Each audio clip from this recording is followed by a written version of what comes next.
Hi, I'm Amy Obst, and welcome to All Things Aging. Today we're talking with Dr. Sara Morrison, who is the owner and founder of Total Body Therapy and Wellness. And she's a physical therapist, and you've been a physical therapist for quite a while now. I have for 22 years now. Wow, 22 years. So you got your degree in New York, is that right? Yes. And then what brought you down here? Well, right after we got out of college, my husband and I just decided we wanted to see some sunshine, and we thought it would be temporary, but after about a year, we decided that we were staying in the sun and love the people, love the area. Sunshine is compelling. It is. So you say that you want to bring like a big city approach to smaller town. Talk about that a little bit. Yeah, so when we came down here, what I found is a lot of people went to care into the big cities, and they would try to drive a long distance and then eventually get tired of driving that far.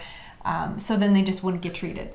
And they found that in the small cities, they said that they didn't get good care. And I heard story after story, and whether it was just myth or it was the truth, I realized, I wanted to service these people. Just because you're in a small town doesn't mean that you don't deserve good care.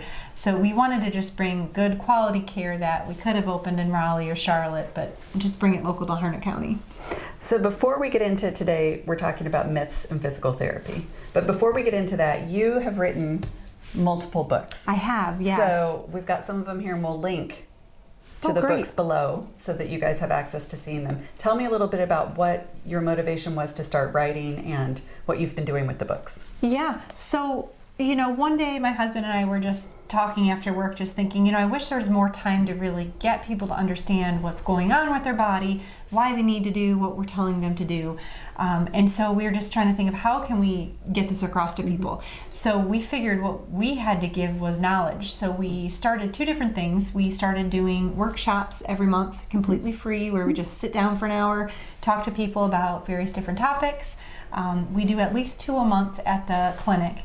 And then I also wrote some books because I think, the more that you can actually get the details in, the better, and then you can read it over again, refer back to it if you need. But I really found that the more you know about your body, the more compliant you're going to be with different things, and you're going to understand why you need to do that. Do you feel like that knowledge gives people confidence? I do. I do. It gives them confidence, and the main thing is you're in control of your own body, right? You can start making choices, where sometimes the way our healthcare system is now, your choice is a pill or nothing. Right. So there's a lot of different other things out there that's not medicine or surgery, but you have to do research to find them. So we try to give people alternative ways that do work that are not medicine and surgery. And pain itself is so debilitating and feels so out of control. I have so many friends and clients who say once they've been injured, they're so afraid of being re-injured. Yeah. And so they feel almost like their world gets smaller because they can't do certain things. Yeah. And it's hard. We understand when people are hurt, you're not sleeping well, you may or may not be working, you may or not be taking care of your kids or your grandkids, doing the things that you love. And when you can't do the things that you love, you get, you don't feel good, and so that just kind of worsens that cycle of not doing stuff and depression and pain and not sleeping. And, so it's nice to have a little control over your pain. Good. All right. Well, today we're talking about myths and physical therapy. Yes. So I'm going to throw some myths at you. I want you to tell me what your thoughts are and whether or not you think that these are valid. Okay. Great. So number 1 is, can physical therapy help reduce the risk of falls and fractures in older adults? So what would be the myth there? Yeah, so the myth is just, I have bad balance, and it's something that you have, and you're not going to get rid of. I'm too old to do this, I'm too weak to do this, you don't know what I have in my medical history. But exercise is just so amazing, and it doesn't matter how strong or not strong that you are, you can always get better. And when it comes to balance is so complicated. There's about 13, 14 different things that make up your balance. So you can still be strong but have bad balance. So once we like to test all of those different things and figure out exactly why your balance is bad, and then give you exercises for each of those different reasons, it's amazing not only that you won't fall, but the activities you can get back to, because now you feel safe doing this or that. Right. So you have that stability. It's funny because people focus a lot on strength as we get older. But when you're saying this, I'm thinking, well, I could be strong, but not balanced. Yeah. So, like, strengthening both of those things would be important. So let's say, you know, a common surgery that people have is a knee replacement surgery as we age. And the main goal of that is to get your knee all the way bent and all the way straight, right? Getting your motion, they're really focused on that, and then you need to get strength. But if you don't train the balance aspect, the balance sensors that were in your knee aren't there. And so you really need to make sure that your ankle and your hip those sensors are really strong to make sure you have the good balance. And what we see is you get the joint replacement, you don't have the pain, you're strong, but when you do something like trying to do work in the yard, going golfing, gardening, then you don't have the balance. And then people don't understand why they can't do this because they don't have pain. Interesting. Okay. And you can rebuild that balance even if it's a replacement? We can, yeah. Okay. Well, that's encouraging.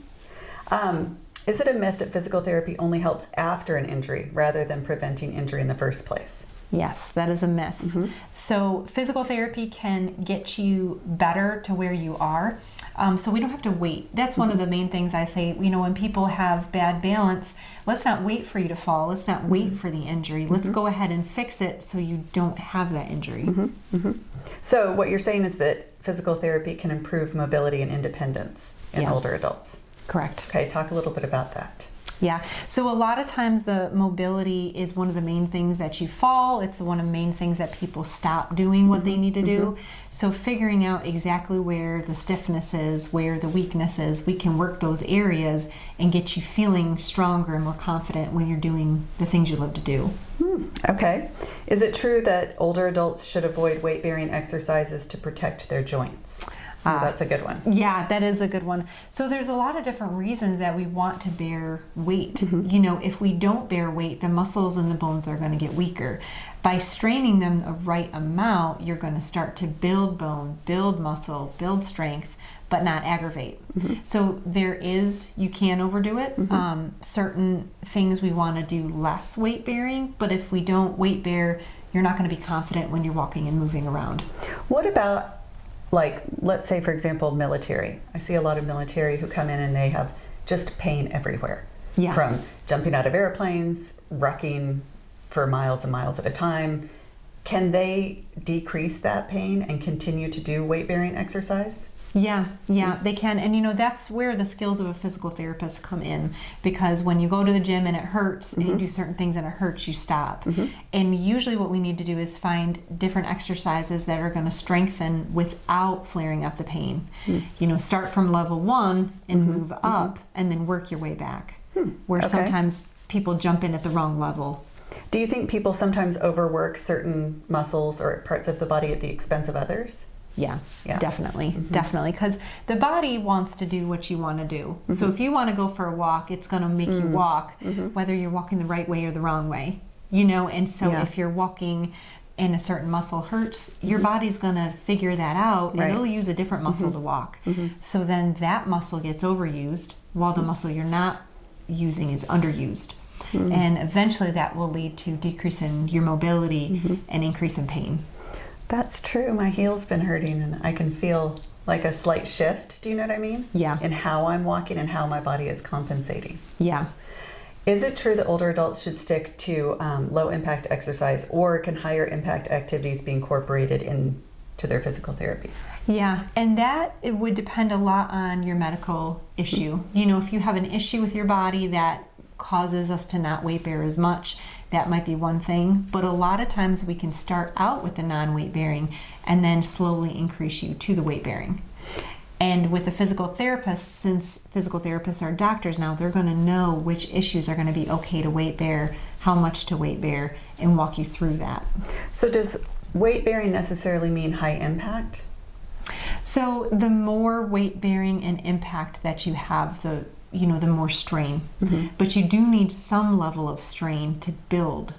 So we can do weight bearing and impact, but if you work up to it, there's a certain level of impact that you can do without doing too much. And that can be helpful? It can. Okay. Yeah. Let's talk about chronic issues. I have a lot of clients and people I know who say, well, I have this chronic health issue, there's nothing I can do. Can physical therapy help with that, or is the myth that there's nothing that I can do with this chronic issue true? No, and that's another myth. So there's a lot of chronic issues that we can get you better. Maybe you won't feel like you're 18 again, but you can get back to more things that you're doing and feel less pain with that. So something like arthritis, you can actually use physical therapy to help? Yes, arthritis is a big one. A lot of people think that once they get arthritis, that's it, my life's over, I'm never going to be able to do this. But, it's very manageable, and we teach you how to manage it at home. Teach you, get your strength and your motion, teach you what to do on a good day so you don't overdo it, what you do on a bad day so you don't get hurt. And we can help you just change the things that you love to do a little bit so that you can continue to do them without aggravating the pain. At what point when we have pain should we be saying, okay, I need to get help with this, this is getting out of control, or do we need to just sort of work through it and keep going? Yeah, that's a good question. So pain's there for a reason. It's your body's reason to tell you that this is bothering you, right? And we shouldn't be doing it.